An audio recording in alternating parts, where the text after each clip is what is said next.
안녕하세요. 오늘도 사연살롱을 찾아주셔서 감사합니다. 40대 중반인 저는 직장인이자 가정주부예요. 긴 유학을 마치고 돌아온 뒤로 쭉 친정아버지의 회사에서 근무하고 있어요. 제 사연은 유학을 마치고 돌아왔던 30대 후반이던 시절에 있었던 일이에요. 어릴 적부터 공부 욕심이 굉장히 많았어요. 넓은 세상에 대한 궁금증도 많았고요.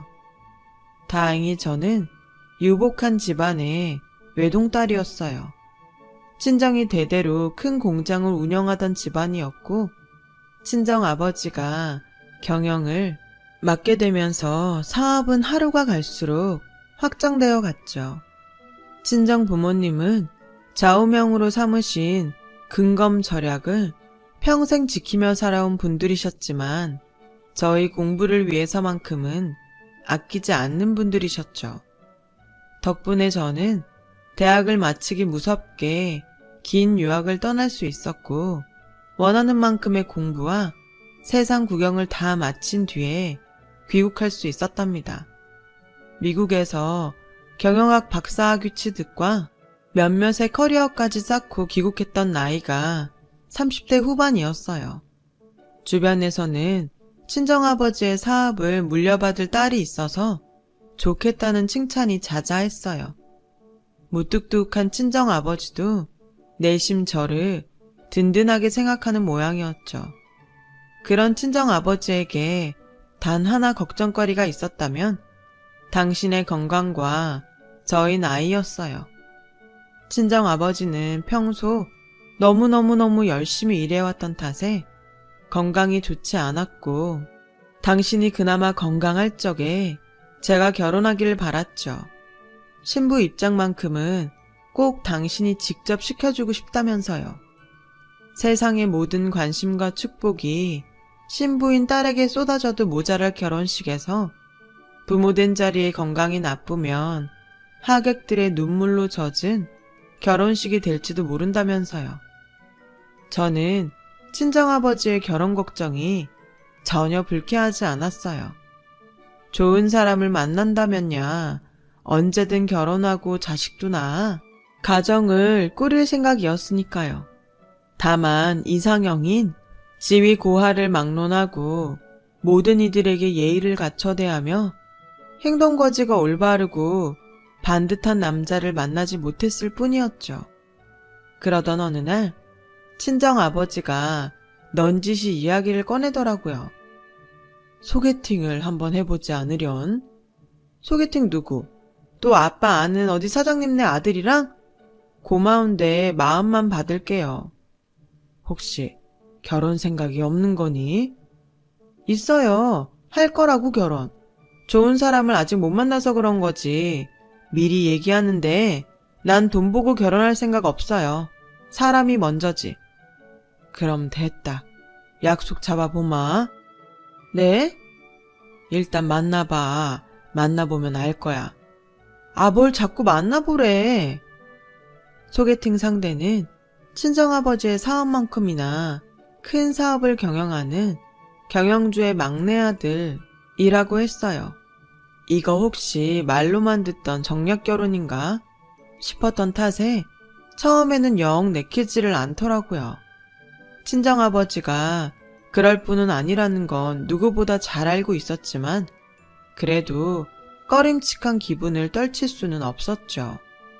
하지만 친정아버지의 거듭된 설득에 못 이기는 척 일단 한 번은 만나보기로 마지못해 결정했어요.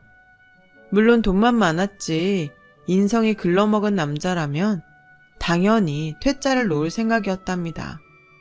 그런데 별 기대 없이 만난 소개팅남은 뜻밖의 참 좋은 남자더군요. 친정아버지로부터 전해 들었던 재력과는 다르게 소탈한 차림새가 눈에 띄었죠. 자신을 꾸미는 건 좋지만 나 졸부 입네 티내는 것처럼 남들 연봉만큼의 명품을 둘둘 말고 다니며 거들먹거리는 꼴은 딱 질색이거든요. 요즘은 10대 대형 재벌가 사람들도 그 정도로 하고 다니지는 않기도 하고요. 소개팅남은 소탈한 모습도 소탈한 모습이었지만 식당이며 카페며 직원분들을 대하는 태도가 무척이나 빛나는 사람이었어요. 제가 원했던 모든 이들에게 예의를 갖추어 대하며 올바르고 반듯한 행동거지에 이상형 바로 그 자체. 저는 그 사람에게 빠져버렸고 서로를 너무나 마음에 들어했던 저희는 오래지 않아 결혼 준비를 시작하게 되었답니다. 그렇게 시댁에 첫 인사를 드리러 가게 되던 날 예비 신랑이 조심스레 하나의 걱정을 말하더군요. 있잖아 자기야. 혹시 놀랄까봐 그러는데 응? 뭐를? 우리 부모님이 좀 검소해. 좀이 아니라 많이. 괜찮아. 우리 부모님도 검소해. 살고 계시는 집도 많이 낡았고 우리 건물이긴 한데 조만간에 리모델링할 예정이라. 그게 무슨 상관이야. 사람이 먼저지. 시댁은 예비 신랑의 기뜸과 저희 예상보다 훨씬 소박했지만 큰 걱정은 들지 않았어요. 오히려 그 큰 사업을 경영하면서도 사치라고는 찾아볼 수 없는 검소한 시댁의 모습이 더욱 마음에 들었죠. 평생을 근검절약의 아이콘으로 살아오신 분들을 누구보다 잘 알고 있었으니까요. 바로 저희 친정 부모님이죠. 역시나 친정 부모님과 예비 시부모님들은 참 잘 맞는 사돈지간이었어요. 삶의 여정과 가치관, 그리고 태도까지 모든 부분에서 무척이나 닮아있더군요. 그래서였을까요? 양가 어느 쪽이 먼저랄 것도 없이 큰 허례허식은 멀리하면서 정갈한 결혼식을 치르기로 마음을 맞추었죠. 마침 모 연예인 부부의 결혼식을 통해 스몰 웨딩이 트렌드로 자리 잡았던 시점이라 저희 예비 부부도 흔쾌히 동의했고요. 단 하나, 친정아버지가 큰 돈을 써야겠다고 무척이나 강력했던 부분이 있었어요. 저희 예비 부부의 신혼집을 친정아버지가 직접 마련해 주어야겠다는 고집이었죠. 친정아버지가 신혼집으로 점 찍어둔 곳은 강남의 신축 주상복합 아파트였어요. 거래가가 35억 정도 되는 아파트였어요. 저 또한 부모님을 닮아 근검절약이 몸에 배어 있었기에 35억짜리 아파트는 썩 내키지 않았어요. 무엇보다 근검절약을 몸소 실천하며 저에게 본보기가 되어주셨던 친정아버지의 갑작스런 행동이 쉽게 납득이 가지를 않더군요. 그래서 조심스레 여쭈어 보았죠. 한 푼 두 푼도 아니고 35억이야 35억. 남들은 평생을 벌어도 모을 수 없는 큰 돈이라고요. 돈은 신경 쓰지 마. 아빠 그 정도 능력은 있어. 아빠 능력 없단 얘기가 아니잖아 지금. 아빠랑 어울리지 않는 행동이니까. 평생 근검절약을 지켜오시던 아빠답지 않은 생각이니까. 그래서 걱정하고 있는 거잖아요. 혹시 어디 건강에라도 문제 생겼나 싶어서. 친정아버지는 잠시 뜸을 들이셨고 이내 내어놓는 속이야기에 저는 친정아버지의 뜻을 받아들일 수밖에 없었어요. 너한테 너무 미안해서 이러지. 근검절약 유난 떠는 부모를 만나서 제대로 누리지도 못하면 산 너한테 미안해서. 자꾸 왜 이러실까? 내가 누리지 못한 게 뭐가 있다고요. 대학교는 내 돈으로 다녔나? 유학은 나라에서 보내줬대? 그거 다 엄마 아빠 돈이고 두 분 덕분에 누린 거잖아요. 난 그걸로 충분해. 그래도 부모 마음이라는 게 그렇지가 않아. 아빠가 시집가는 딸에게 해주는 선물이야. 눈 딱 감고 받아. 결국 저희 예비부부의 신혼집은 친정아버지가 마련하게 되었죠. 처음 점 찍어두었던 강남 신축 주상복합아파트 35억짜리 그대로요. 친정아버지는 그 신혼집을 저와 예비신랑 공동명의로 잡아주었어요. 예비시부모는 집은 원래 남자 쪽에서 해가는 거라면서 만류하기는 했지만 굳이 친정아버지의 뜻을 거꾸려 들지는 않았죠. 피차 서로 큰 사업을 경영하는 입장에서 사업과 뚝심을 섣불리 거꾸려 들었다가는 피곤해질 수가 있다는 사실을 잘 알고 있는 까닭이다. 저는 그렇게 생각했어요. 그때는 그랬어요. 결혼식을 코앞에 두던 날 친정아버지가 갑자기 쓰러지면서 예비 시댁에 이상 징조가 포착되었죠. 저는 친정아버지가 회복되기까지 결혼을 몇 달 미루자고 제안했지만 예비 신랑과 시댁은 언제 돌아가실지 모르니 결혼을 서둘러야 한다며 성하더라고요. 나름대로 일리 있는 말이었죠. 건강이 나쁜 집안 어른 생전에 결혼하는 모습을 보여드리기 위해 예식을 서두르는 사람들 이야기는 아주 흔하잖아요. 문제는 친정아버지가 큰 문제가 아닌 단순 과로로 인한 실신이었다는 것이었어요. 그래서 저는 예비 신랑을 설득했어요. 친정아버지가 건강을 회복한 뒤에 양가 어른들 모두가 함께하는 결혼이 좋지 않겠냐고요. 저희 강한 주장에 결국 결혼식은 연기되었어요. 좋은 날도 다시 받고 식장도 다시 잡고 하느라 6개월 남짓 정도요. 결혼이 미루어지면서 예비 시댁에 이상 징조는 일단락 되었나 싶었어요. 하지만 친정아버지가 신혼집에 장금을 치르던 날 또 하나의 이상 징조가 터져 나왔죠. 아니 글쎄 식도 올리지 않은 신혼집에 주인인 부부도 아직 입주하지도 않은 신혼집에 심지어 그거 우리 친정아빠의 돈으로 마련한 신혼집인데도 예비 시댁 식구들이 들어앉아 살림을 차려버린 것입니다. 저와 예비 신랑의 신혼집이었지 시댁 식구들을 모시고 산다는 이야기는 없었기에 저는 예비 신랑에게 자초지종을 물었어요. 이게 어떻게 된 일이야? 시댁 놔두고 신혼집에 왜 굳이? 그러자 예비 신랑은 얼굴색 하나 바뀌지 않은 채로 아주 태연하게 대답했어요. 부모님이 살던 건물이 갑자기 리모델링 들어가게 돼서 당분간만 지낼게, 당분간만. 차라리 호텔 같은 데로 모시는 게 편하지 않겠어? 알잖아. 우리 엄마 아빠 짠돌인 거. 내 주머니에서 돈 나가는 거, 며느리 주머니에서 돈 나가는 거. 그거 둘 다 마음 불편해하실 분들이야. 아무리 그래도 세상 이러는 법은 없어. 부부가 자리 잡지도 않은 집에 살림부터 차려버리는 법은 없다고. 살림을 차리긴 누가 차려. 딱 한 달. 잠깐 머무는 거라니까. 진짜 딱 한 달. 리모델링 끝날 때까지만. 예비 신랑과 신랑이를 벌이던 저는 시댁 건물에 리모델링이 진행되는 딱 한 달 동안만 신혼집에 머물겠다는 약속을 거듭 받아내었어요. 예비 시댁 식구들에게도 누차 약속을 받았죠. 그렇게 시댁 건물의 리모델링이 끝난다는 한 달이 지났어요. 2달이 지났고 또 3달이 지났죠.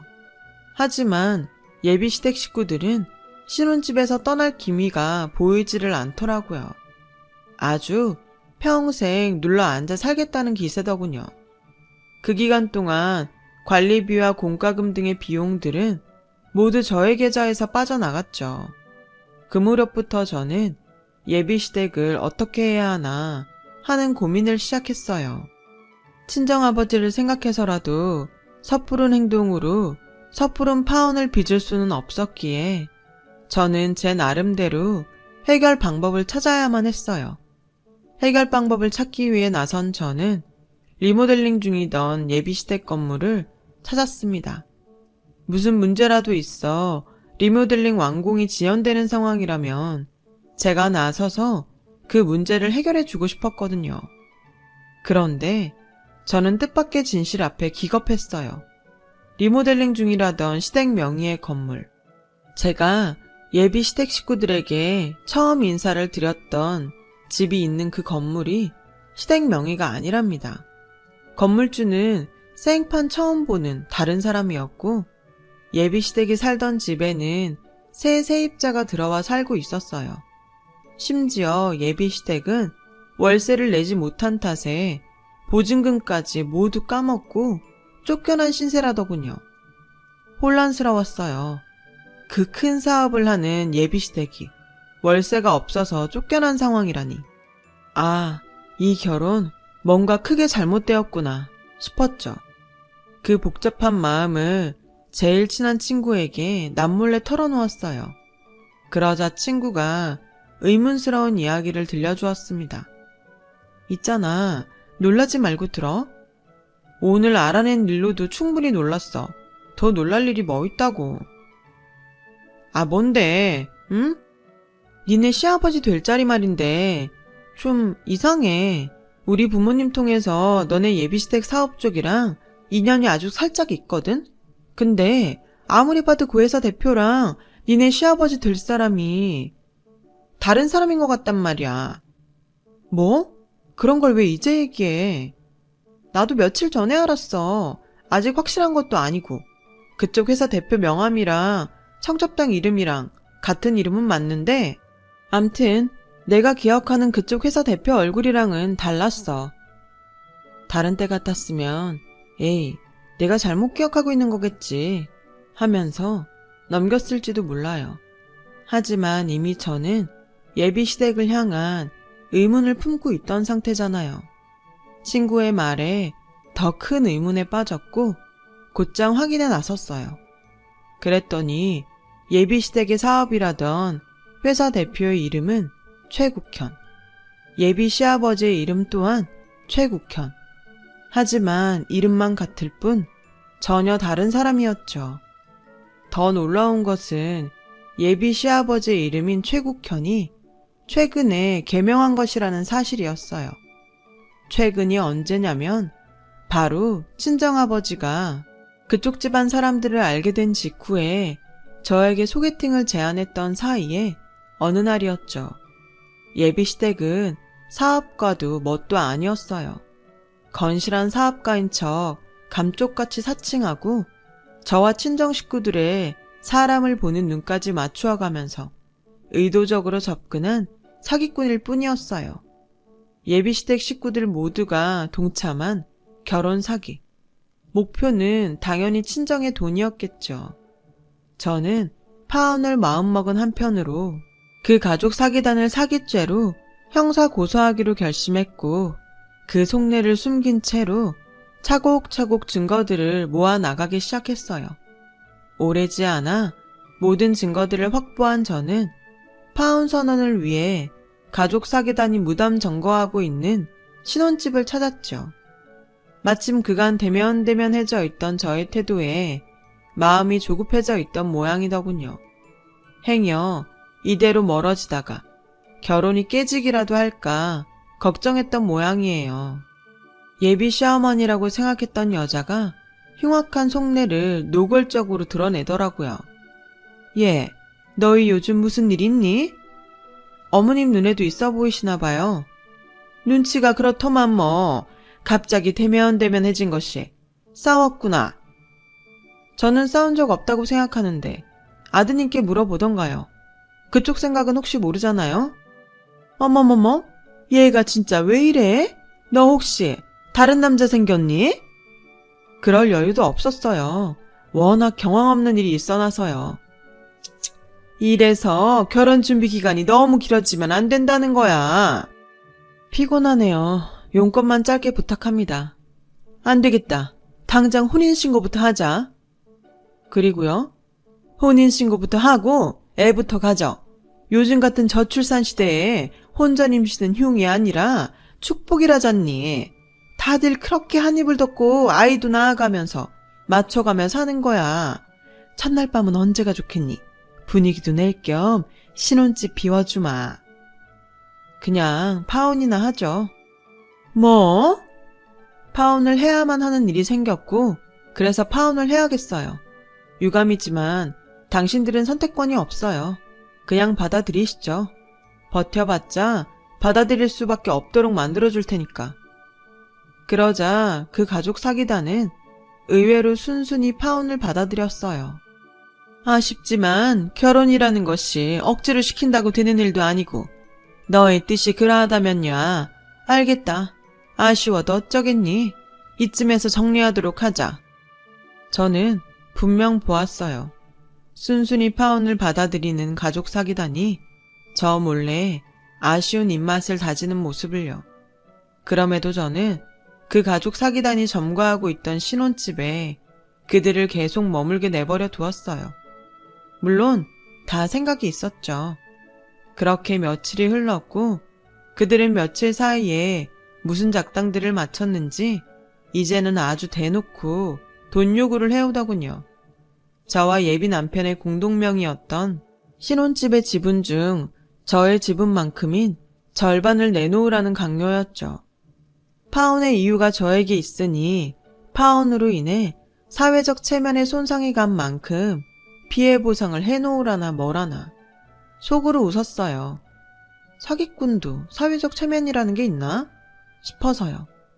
제가 그들의 요구를 가짱게 여기거나 말거나 그들을 혼내줄 계획을 준비하고 있거나 말거나 가족 사기단은 스스로 죄를 늘려버리더라고요. 싫다면 어떡하실래요? 받아내야지. 그니까 어떡해요. 며느리 될 뻔했던 사람 앞에서 할 말은 아니긴 하다만 사업 크게 하다 보면 이런저런 사람을 알게 되는 법이야. 그중에는 힘께나 쓰는 사람들도 널렸다. 조폭 같은 거 말씀하시는 건가요? 굳이 이름을 붙이자면야 조폭이 맞겠지. 아, 네. 정리하자면 이렇네요. 제가 가지고 있는 신혼집 지분의 절반을 내어놓지 않으면 조폭을 동원해서라도 받아가겠다. 맞죠?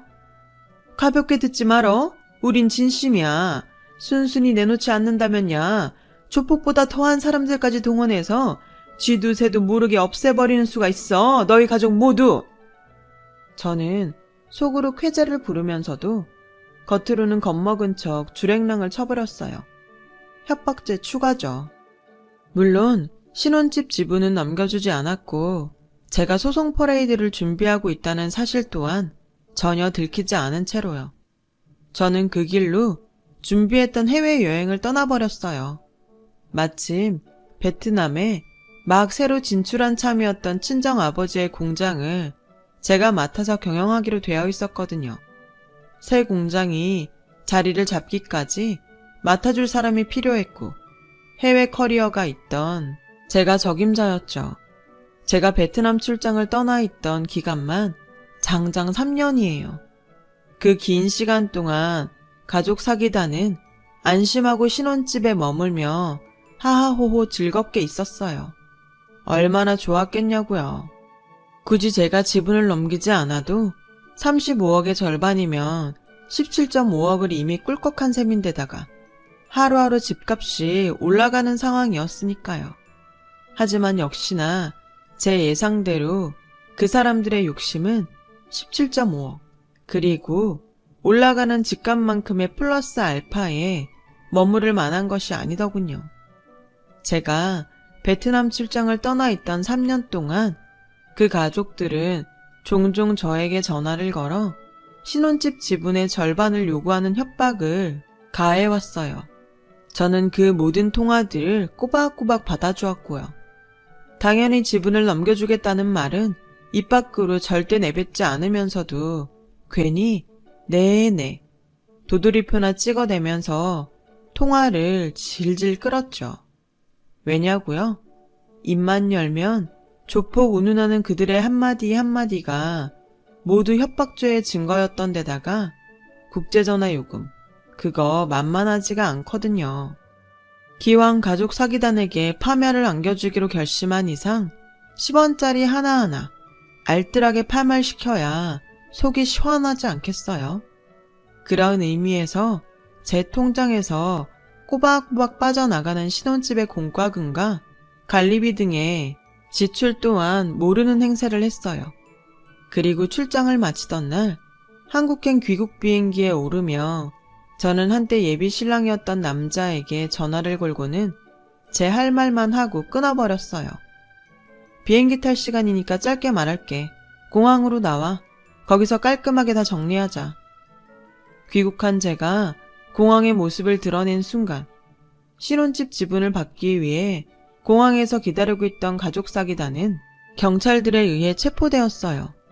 베트남을 떠나기 얼마 전 저는 회사 법무팀을 통해 가족 사기단을 협박죄로 형사 고소해 두었어요. 제가 3년간을 수집해둔 증거들을 확인한 경찰들은 가족 사기단의 위험성이 크다고 판단하였고, 이내 구속 수사를 위해 가족 사기단 검거에 나섰던 것입니다. 제가 가족 사기단을 굳이 공항으로 불러낸 이유 또한 경찰을 돕기 위해서였고요. 그날 밤 저는 구치소로 이동 전 유치장에 임시 수감되어 있는 그 사람들을 찾았고 예비 신랑이었던 남자를 접견했어요. 처음엔 우습더라.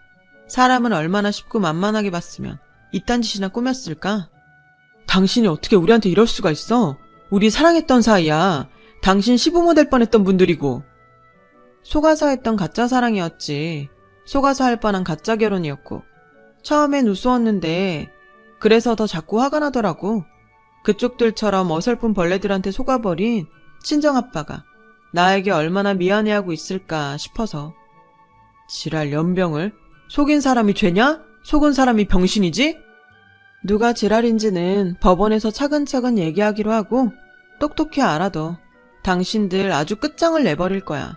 평생 알거지. 죽을 때까지 빚더미의 이자에 쪽쪽 빨리는 신세. 강 좋다. 수갑이나 차고 있으니까 내가 만만해 보이지 아주. 우리가 왜? 뭘 잘못했다고? 한평생 정직하고 사람 믿으면서 살아오신 친정아버지를 바보로 만든 거. 우리 가족을 속여서 돈까지 뜯어내려고 했던 거. 그리고 기타 등등? 기타 등등? 궁금하지? 나머지 내 변호사랑 얘기하시고 사식이 먹고 싶으면 그것 또한 변호사한테 얘기하시고 혹시 모르잖아? 인심 크게 써서 옥수수 크림빵 하나 정도 넣어줄지? 식구들끼리 한 입씩 나눠 먹으면 되겠네. 오손도손. 제가 돌아서는 순간까지도 그 남자는 뻔뻔한 낯짝을 거두지 않았어요. 머리를 조아리고 싹싹 빌어도 모자랄 판에 누가 보면 저 남자는 죄도 없는데 억울하게 유치장에 들어왔구나 싶을 지경이었죠. 그래 봤자 오래가지 못할 뻔뻔함이었지만요. 마침내 저의 고소 퍼레이드가 시작되었거든요. 그 사기단이 협박죄가 인정이 되어 벌금형 처분을 받기 무섭게 사기 결혼을 주선해서 신혼집 지분 중 절반이 부당 이득을 챙긴 것에 대한 사기 혐의로 형사 고소했죠. 그 사기 혐의 또한 모두 인정되었고 거기에 협박죄로 받았던 벌금형 전력까지 참작되어 교도소 실형을 선고받았어요. 큰 사업가를 사칭한 것에 대한 형사고소는 보너스였어요. 제가 워낙 오래 준비하기도 했고 증거들이 확실했던 덕분에 아주 손쉬운 일이었죠. 물론 거기서 멈출 생각은 추호도 없었어요.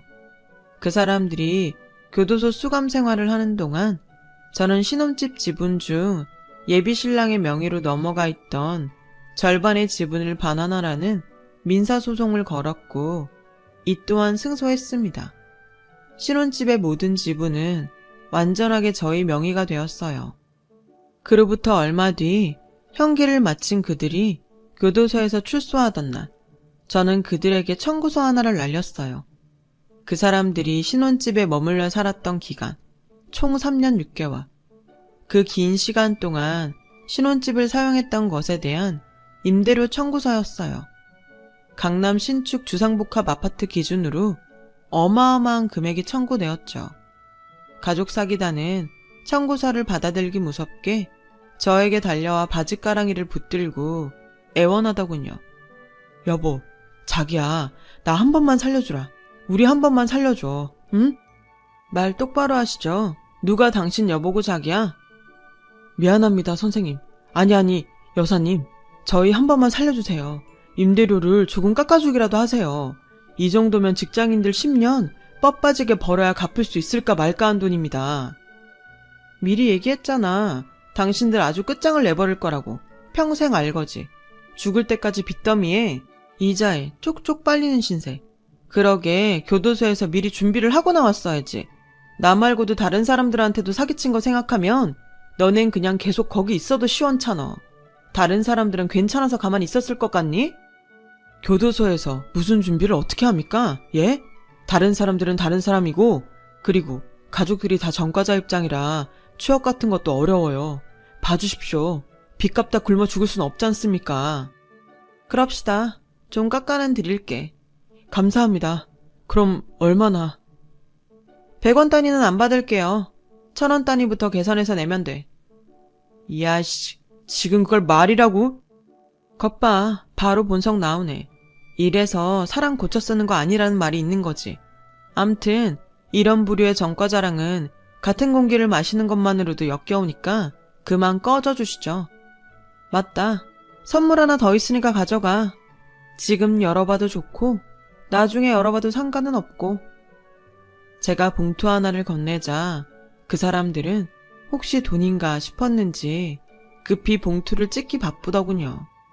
하지만 봉투 안에 들어있던 종이가 드러나기 무섭게 가족 사기단은 아수라장이 되고야 말았어요. 예비 시어머니가 될 뻔했던 여자는 그냥 주저앉았고 예비 시아버지가 될 뻔했던 사람은 머리를 쥐어 뜯었어요. 신랑은 먼 산만 보더라고요.